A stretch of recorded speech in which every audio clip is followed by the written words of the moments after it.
Welcome to the Strength for the Day podcast, which is a daily Bible study with Dennis Fountain. We hope this time together will be challenging, sharpening, uplifting, encouraging, and strengthening to your Christian walk. Thank you for joining us, and we pray you are helped through today's study. Hey, good morning. Welcome back to Strength for the Day as we continue the study that we began at the beginning of this year called Journey with Jesus. And we are just trying to do a chronological study of the life of Jesus Christ. We left off yesterday, or in our previous episode, in Luke chapter number 14. And today we begin in Luke 14, verse number 25.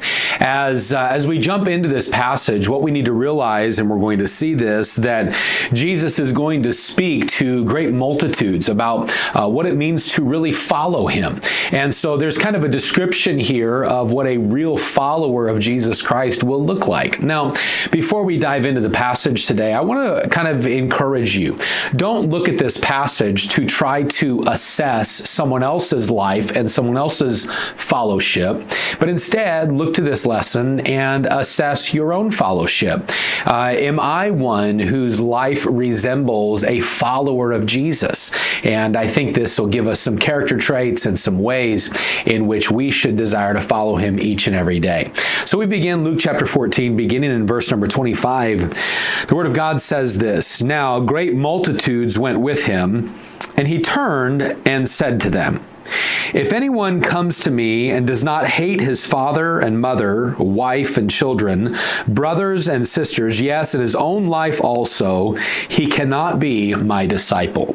Man, Jesus starts off very hard and strong in this very first statement. If you desire to follow after me, there has to be a hatred for family. Wait, now is Jesus really saying that we have to have a hatred to our family? No, I don't believe that. Here's what I believe that Jesus is saying, and if you look at the wording that he uses, then we would understand this to be clear. When he says, "If anyone comes to me and does not hate his father, mother, wife, children, brother, and sisters, yes, and his own life also, he cannot be my disciple," we need to understand that Jesus is speaking about the fact that a follower of Jesus is going to make him the priority, meaning that our love for Jesus will cause all of the other love in our life to look like hatred, because we have such dedication and such fellowship to him that it's our life saying, "Jesus, you have complete priority in every aspect of my life," so that if I have to say no to something of my own, so when he says hating your own life also, it's not the idea of, well, I just loathe the person that I am, and Mom, I hate you now, and Dad, I'm a Christian, so I have to hate you, and honey, I know I'm married to you, but I have to hate you. Like, would Jesus really say that when he encourages husbands to love their wives and parents to honor and to follow their parents? No, the idea that he's getting across is the idea of priority. For a follower of Jesus, their life is going to say, Jesus has the highest priority in my life. It's kind of like a centerpiece at a decorative table. Think about Thanksgiving or Christmas time. There's often a table that gets set, and there's a centerpiece right in the middle, and that centerpiece has the attention and has the focal point, and it's the idea there's still utensils and everything else there, but the centerpiece is where the eye is drawn. You know, Jesus should be the centerpiece of my life, that all priorities and everything in my life go through the centerpiece of Jesus. Does he have the throne of my heart? Does he have the priority of my life? If we're going to be a true follower of Jesus, he must have priority. But Jesus doesn't stop there. He continues, verse number 27, "Whoever does not bear his cross and come after me cannot be my disciple." Jesus desires to be priority, but he also desires that we would be fully surrendered to him. The idea of bearing the cross, Paul wrote it this way, I am crucified with Christ, nevertheless I live. Yet not I, but Christ lives in me. And the life which I now live, I live by the faith of the Son of God who loved me and gave himself for me. I die daily, Paul said in the book of Philippians. The idea is that I'm going to say no to my flesh and say no to my desires. Since Jesus is my priority, I am surrendered to him. He has access to any area of my life. He has leadership over my words and over the thoughts that I have and the actions that I have toward others. He has leadership and he has permission to correct me and to influence me and to lead me in every single area. Lord, you have entrance into every room of my life. That's full surrender. Unfortunately, there's a lot of times as a Christian that we say, Lord, you can have entrance into a few rooms of my life, but not all of them. No, for a follower of Jesus, true fellowship says, not only are you the priority, but Lord, I surrender every aspect of my life to you. I wonder this morning, could you say that every area of your life is surrendered to the Lord? Is your marriage surrendered to the Lord? Your grandparenting, is that surrendered to the Lord? Your life at work, is that surrendered to him? Because a real follower is going to say, Jesus, you have priority. And because of that, I surrender every aspect of my life to you. The Lord continues, verse 28. For which of you, intending to build a tower, does not sit down first and count the cost, whether he has enough to finish it, lest, after he has laid the foundation and is not able to finish, all who see it begin to mock him, saying, this man began to build and was not able to finish? Or what king goes to make war against another king, does not sit down first and consider whether he is able with 10,000 to meet him who comes against him with 20,000? Or else, while the other is still a great way off, while the enemy is still a great way off, he sends a delegation and asks conditions of peace. So likewise, whoever of you does not forsake all that he has cannot be my disciple. Now, verse number 33 is key to the two illustrations that Jesus gives. The first illustration is the illustration of building something. If you were going to build a building, you need to count the cost and make sure you can build it, make sure you're going to be able to complete it. I think about our church family. We've been in a money-raising process for the last few years, trying to raise money for our building. Why? Why don't we just go out and start digging and start building? Well, because we don't want to start digging and not be able to finish. We want to make sure that we either get the money on hand or get the loan on hand so that we can finish the job.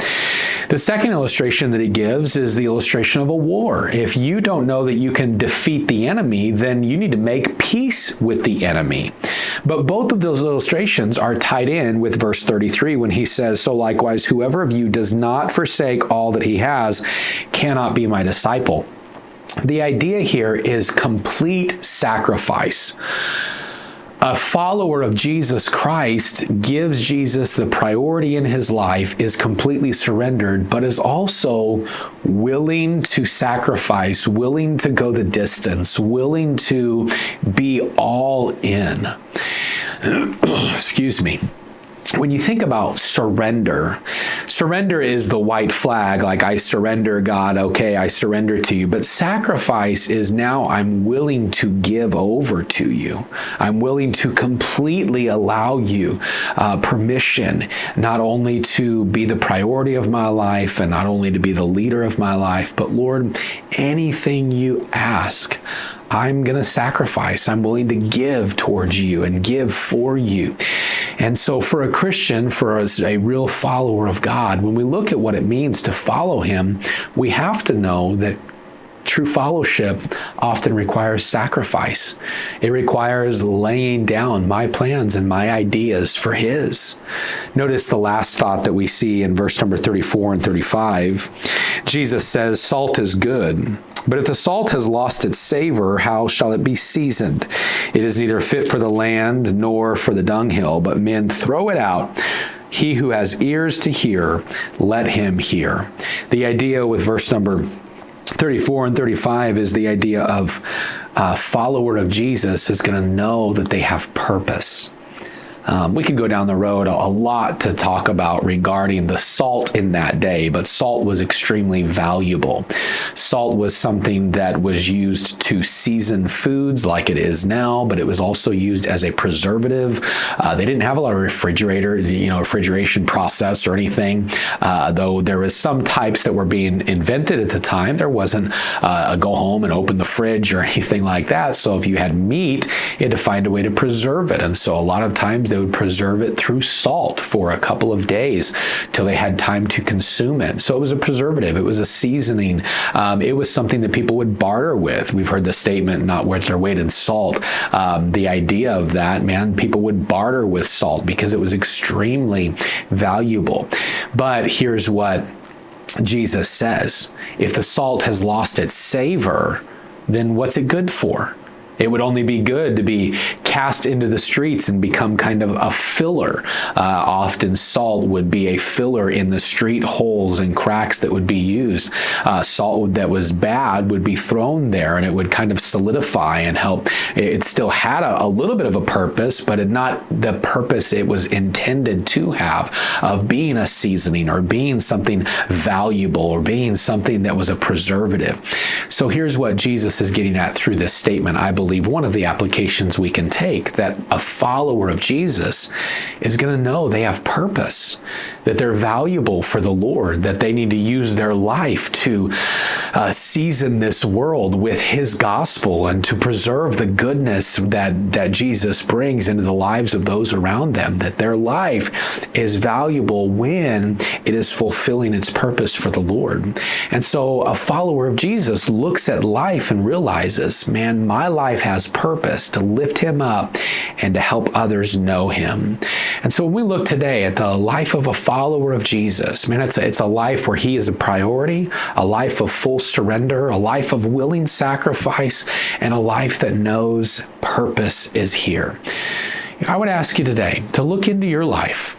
Can your life be diagnosed as a real follower of Jesus? Is He the priority in your life? Are you surrendered to Him? Are you willingly sacrificing as Jesus speaks into your life? And then lastly today, do you realize that each and every day you have purpose? I hope that'd be a help to you. Tomorrow we will pick up. Let's see where we're going tomorrow. We're going to go to Luke chapter 15 and some great stories that we'll see in Luke 15 tomorrow. Look forward to seeing you then. Have a great day.